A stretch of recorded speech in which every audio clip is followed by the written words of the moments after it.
Actually don't necessarily think it's a bad idea to skip some class.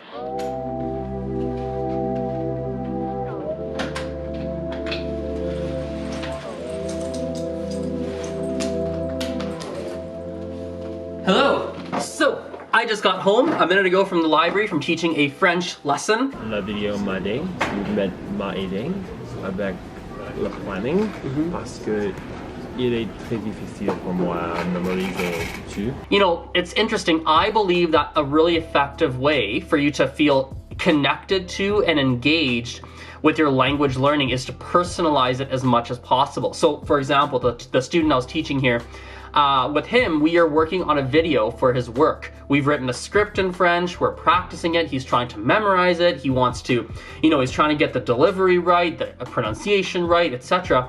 And he's learning through this script. Il est possible à... Ah, je comprends, ouais, je vois. Possible à recorder seulement ça. Oui. Like, ouais, bouger la caméra, ouais, je comprends. But what we get into some interesting territory when we jump into like a classroom setting, because some people, you know, you're not learning through private tutors. You're not learning by teaching yourself where you are the only person that you have to consider. Sometimes you're in a class with 10, 12, 15, 20, 30 other people, and it's like, how the heck can I personalize my learning when my teacher is just dictating what's happening in class? And in my perspective, really one of the best ways to do that is basically just to focus on what you're doing outside of that class. Weirdly, I'm gonna get into an extremely odd piece of advice here. I actually don't necessarily think it's a bad idea to skip some class. I'm okay with that to an extent, depending on your end goal. Like if you need an A+ or a very high mark in the class, maybe you don't skip, but I think a lot of students are in the boat of, if I get a B or if I get a very average mark in this class, it's not going to have a massively adverse effect on me. Or some people are adults and they're taking a class where not going to class maybe just resulted in you wasting a little bit of money potentially, but doesn't really have any major adverse effects. I'm someone of the belief that if you skip a certain percentage of your classes and use that time into something that personalizes the language learning for you, I think short term it might affect your grade, but long term it really helps your language learning. This is why myself, if you're to look at my academic track record for how many classes I went to, how many I didn't, how much I paid attention in class versus didn't, what were my final grades, you know, there were a lot of people that on those levels beat me. But if you're to look at my level in French and Spanish compared to a lot of people that went to every class, listened, wrote every test, studied, got the A's, etc., my French and Spanish is better. Even my Chinese, same with Mandarin actually, interestingly. It's really weird. So it's a bit of a mind warp, makes you think about things in a slightly different way, but it's something I think for a lot of you, it's something that's it's worth considering.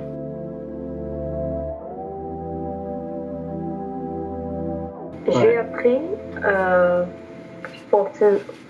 portugais. Aujourd'hui? Oui.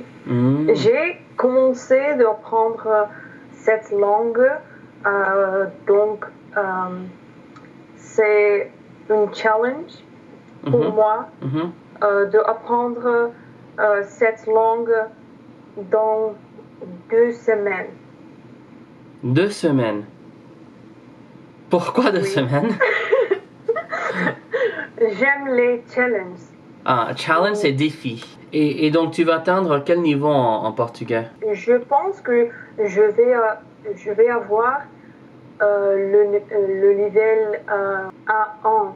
Donc, je vais aussi enregistrer des vidéos et quelque chose comme ça. Ouais, je fais un peu de bénévolat avec LingQ. Et avec, tu connais Steve Kauffmann? Oh oui. Ouais, avec son Instagram. Oh my god, so cool. Donc si tu vas sur l'Instagram de Steve, tu vas voir beaucoup de vidéos. C'est moi qui les fais. Oh. C'est juste du networking, quoi, tu vois. Moi, je trouve que souvent, je travaille avec des personnes, je fais du bénévolat, ou je travaille avec une compagnie, ou je suis toujours en train de faire... Par exemple, maintenant, je t'enseigne le français gratuitement. Juste parce que Parce que je sais que c'est une forme de networking, que peut-être dans le futur, puisque nous on a fait des leçons gratuites, il va avoir une sorte, je sais pas, une sorte d'opportunité une sorte d'opportunité qui va venir, tu vois? Oui. Donc c'est un peu ça. Et ouais, donc je fais du bénévolat avec Link pour voir, parce qu'on sait jamais. As per usual, I always have a camera on me, always recording. Are you okay with me posting that chunk of conversation on YouTube? On my channel? Yes, You're cool with that's that? okay. Okay, cool, awesome, I want to make sure. Hello! That was a freaking amazing lesson. I loved it. There's some awesome footage that we can use for the vlog, and I'm really excited.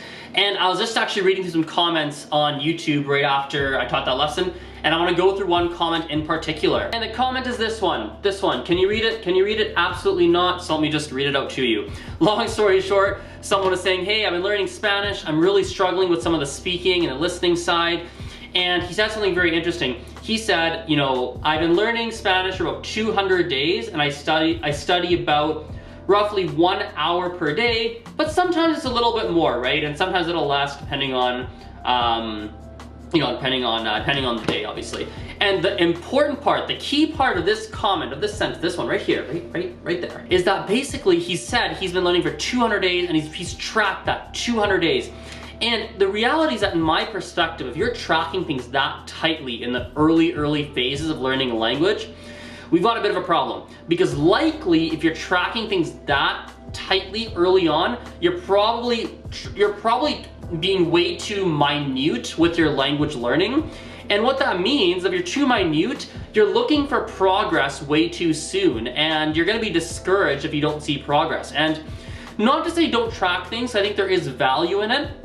But you need to understand, track things, yes, track them tightly, track them in a detailed way, but understand that it is a long process to learn a language, and don't get discouraged that, oh, it's been 200 days, I've done an hour a day, and I'm not where I want to be. Don't get discouraged. Track it, see where results come in, and the results are the results. Don't let them get you down. The results are what they are. Use that as a data point to figure out what steps you need to take to keep moving forward. That's it. Just focus on that progress and moving forward. It's all that matters, guys. It's all that matters.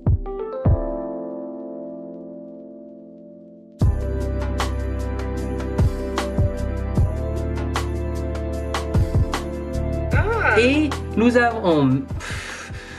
avons a snowfall warning. And I don't have a shovel. That's British? No. Oui.